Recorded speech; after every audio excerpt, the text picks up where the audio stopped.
एक वक्त का किस्सा है। गांव में मीठा और उसकी बीवी रहते थे। मीठे, तेरा कारोबार कब ठीक होगा और कब हम खुशहाल जिंदगी गुजार पाएंगे? नसीबो, मैंने हर तरह का काम करके देख लिया है, चलता ही नहीं है। तू ही बता मैं क्या करूं? मीठे, मुझे लगता है तेरा कारोबार किसी ने बांध दिया है। तू एक काम कर, इस गांव के अम्बिल बाबा के पास जाके अपना हिसाब किताब करवा। हाँ बेगम, ये तो तूने ठीक कहा है। मैं अभी जाता हूँ बाबा जी के पास। फिर मीठा घर से निकलता है और बाबा जी के पास आकर उसे अपना मसला बताता है। बच्चा, तेरा कारोबार किसी ने बांधा हुआ है। तेरा ये मसला सिर्फ पीपल का दरख्त ही ठीक कर सकता है। बाबा जी, ये आप क्या कह रहे हो? पीपल का दरख्त मेरा मसला कैसे ठीक कर सकता है? बच्चा, पीपल के दरख्त के नीचे अपना कारोबार शुरू कर। उस दरख्त की वजह से तेरे कारोबार पे कोई जादू असर नहीं करेगा और तेरा कारोबार ठीक हो जाएगा। लाभ मेरे 1000 रुपए फीस दे। उसी गांव में बिट्टू नाम का लड़का पीपल के दरख्त के नीचे मछली बेचा करता था और उसके पास नसीबो कैंची आती है।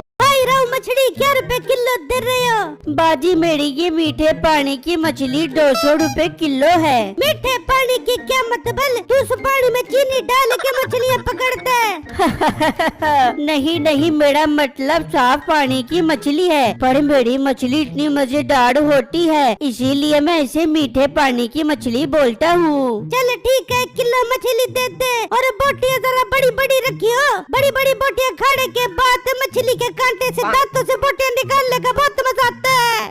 फिर नसीबो मछली लेकर घर आ जाती है। मीठे होकर आ गया मिल बाबा के पास। हाँ बेगम, पर एक मसला है। मीठे, क्या मसला है मुझे बता, मेरे पास हर मसले का हल होता है।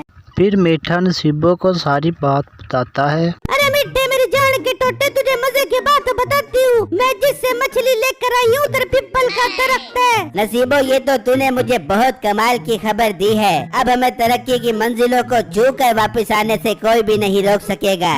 फिर अगला दिन होता है तो मीठा दरख्त के नीचे गोलगप्पों की रेडी लगा लेता है और एक ग्राहक उसके पास आता है।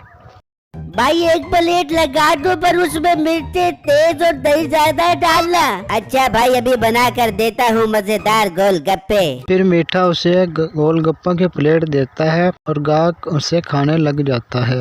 वाह भाई, मजा आ गया खा कर। लाओ फिर दो 50 रुपए इस गोलगप्पे के। फिर वो ग्राहक पैसे देकर वहाँ से चला जाता है और अगला दिन आता है तो एक बुजुर्ग मीठे के पास आता है।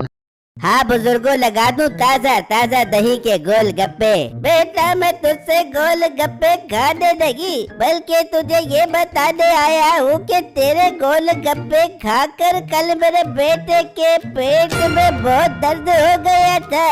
बुजुर्गों, तेरे बेटे के पेट में दर्द मेरे गोल गप्पे खाने से नहीं बल्कि कोई और चीज खाने से हुआ होगा। नहीं बेटा, तेरे गोल गप्पे से ही हुआ था मेरे बेटे के पेट में दर्द। और बुड्ढे, तू तो बहुत ढीठ है। जब बोल रहा हूँ कि मेरे गोल गप्पे से नहीं हुआ होगा तो तुझे समझ नहीं आ रही मेरी बात क्या? बेटा, तू तो बहुत बदतमीज इंसान है। अब बेटे को मना करूँगा कि आइंदा तुझसे गोल गप्पे न खाए। ये कहकर वो आदमी वहाँ से चला जाता है। मीठे भाई हर रोज कोई ना कोई शिकायत लेकर आ जाता है। आप गोलगप्पे में मिलावट मत किया करो, एक दिन बुरी तरह फंस जाओगे। अब मोटे पेट वाले गेंडे, तू अपने मशवरे अपने पास रख और चुप करके अपनी मछली बेच। तो बिट्टू सोचने लगता है, यार मुझे अब कुछ करना पड़ेगा, इस तरह तो ये गोलगप्पे खा खा कर पूरे गांव वाले बीमार हो जाएंगे। वो सोच ही रहा होता है तो 2 ग्राहक मीठे के पास आते हैं। भाई चटपटे गोल गप्पे की प्लेट लगा दो। खाओगे तो मर जाओगे गंदे पानी की मछली को। अरे भाई, तो फिर गंदे पानी की मछली क्यों बेच रहा है तू, जिसे खाने के बाद मर जाएंगे? नहीं नहीं भाई, मेरे पास तो मीठे पानी की मछली है, खाओगे तो मर जाओगे। समझो मेरी बात को समझो। मुझे लगता है ये लड़का हमें इशारे में समझा रहा है कि ये गोल गप्पे खाने से मर जाएंगे। लगा दो भाई फिर गोल गोलगप्पे की प्लेट। नहीं नहीं भाई, रहने तो हमने नहीं खा रहे। ये कहकर वो दोनों ग्राहक वहाँ से चले जाते हैं और शाम हो जाती है। इस मोटे ने तो आज मेरा सारा धंधा तबाह कर दिया, कोई सेल ही नहीं हुई। अब इस मोटे को मजा चखाना पड़ेगा। फिर मीठा सेठ की जमीन से माल्टे तोड़कर नीचे फेंकता है और उनके छिलके बिट्टू के घर में फेंक आता है। जब सेठ अगले दिन खेत में जाता है तो देखकर हैरान रह जाता है। अरे अरे ये क्या हो गया? मेरे माल्टे कहाँ चले गए? ये किसने चोरी किए हैं? मैं उसे छोड़ूंगा नहीं। मुंशी जाओ और पता लगाओ मेरे दरख्त के माल्टे किसने चोरी किए हैं। जाओ और उसे ढूंढ कर मेरे पास लेकर आओ। जी सेठ, हम अभी जाते हैं और उसे ढूंढ कर पकड़ कर लेकर आते हैं। फिर वो वहाँ से निकलते हैं और दूसरी तरफ बिट्टू हैरान खड़ा होता है। ये कौन मेरे घर के बाहर माल्टे के छिलके फेंक गया है? तभी सेठ के मुंशी वहाँ से गुजर रहे होते हैं तो उनकी नज़र माल्टे के छिलकों पर पड़ती है। देख गाँव में उस लड़के के घर के बाहर माल्टे के छिलके पड़े हैं, जरूर यही चोर है, पकड़ते हैं इसको। फिर वो बिट्टू के पास आते हैं। अबे चोर के बच्चे, तू हमारे सेठ के खेत से माल्टे चोरी करते है? नहीं नहीं भाई साहब, मैंने माल्टे चोरी नहीं किए। झूठ बोलता है, मार गाँव में इसे। फिर वो बिट्टू को डंडों से खूब मारते हैं और उधर मीठा दरख्त के पीछे छुपकर हंस रहा होता है। अब आया ना मजा, और पंगा ले मुझसे। फिर वो बिट्टू को मारकर वहाँ से चले जाते हैं तो मीठा बिट्टू के पास आता है। सुना मोटे, आया मजा, मुझसे पंगा लेगा? मुझे लगता है इतना सबक तेरे लिए बहुत है। इसका मतलब ये सब मीठे भाई आपने किया है? हाँ मोटे, मैंने ही किया था तुझे सबक सिखाने के लिए। अब मुझसे पंगा मत ली।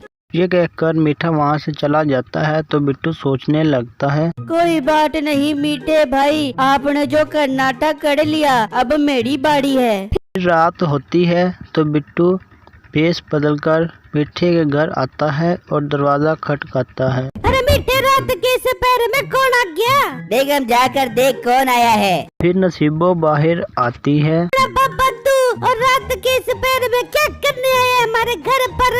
मैं अल्लाह का नेक बंदा हूँ, मुझे पता चला है बच्चा तेरा शोहर का कारोबार ठीक नहीं चल रहा। मैं उसे कारोबार अच्छा करने का तरीका बताने आया हूँ। बाबा जी आप तो बहुत अच्छे हो। मीठे मीठे जल्दी बाहर, मीठे बाबा जी आ गए। फिर मीठा बाहर आता है। हाँ बेगम, क्यों शोर मचा रही है? और ये बाबा कौन है? मीठे, ये बाबा जी अल्लाह के नेक बंदे और तुझे कारोबार अच्छा करने का बहुत अच्छा तरीका बताने के लिए आए हैं। वाह, ये तो कमाल हो गया। बाबा जी मेरा कारोबार तबाह हो गया। आप मुझे ऐसा काम बताओ जिसे शुरू कर कर मैं दिन दोगुनी और रात चौगुनी तरक्की कर सकूं। बच्चा तू परेशान मत हो, तेरा कारोबार बहुत अच्छा हो जाएगा, पर उसके लिए तुझे काम करना पड़ेगा। हाँ बाबा जी बताओ मुझे क्या करना होगा। बच्चा तूने 10 नारियल लेकर दरिया में फेंक कर ये बोलना है, नारियल तू जा 10 की स्पीड से और मेरे कारोबार बढ़ा दे 100 की स्पीड से। ये कहकर बिट्टू वहाँ से चला जाता है। नसीब, अब मुझे 10 नारियल लेने पड़ेंगे और वो नारियल सेठ की जमीन से मिलेंगे। तो मीठे सोच क्यों रहे, जल्दी जा और सेठ की जमीन से नारियल तोड़ के आ जा। फिर मीठा नारियल तोड़ने आता है तो बिट्टू देख रहा होता है। वो उसकी सीढ़ी लेकर चला जाता है। ओए ओए, सीढ़ी कहाँ लेकर जा रहा है? मैं नीचे कैसे उतरूंगा? मीठे के शोर से सेठ और मुलाजिम आ जाते हैं। चोर, तू मेरे दरख्त पर चढ़कर नारियल तोड़ रहा है। नीचे आ, तुझे तो मैं अभी सबक सिखाता हूँ। बिट्टू वहाँ आ जाता है। सेठ साहब, आपके मुलाजमों ने मुझ पर माल्टे चोरी का इल्जाम लगाकर बहुत मारा था, पर वो माल्टे मैंने चोरी नहीं किए थे, वो भी इस मीठे ने चोरी किए थे। मुझे नीचे उतारो, मैं सच सच बताता हूँ। सेठ साहब, जब तक ये सच न बोले इसे नीचे मत उतारना। बताता हूँ, मैंने ही वो माल्टे चोरी करके इस बिट्टू पर इल्जाम लगाया था। अब मुझे नीचे उतारो। फिर वो उसे नीचे उतारकर खूब डंडों से मारते हैं।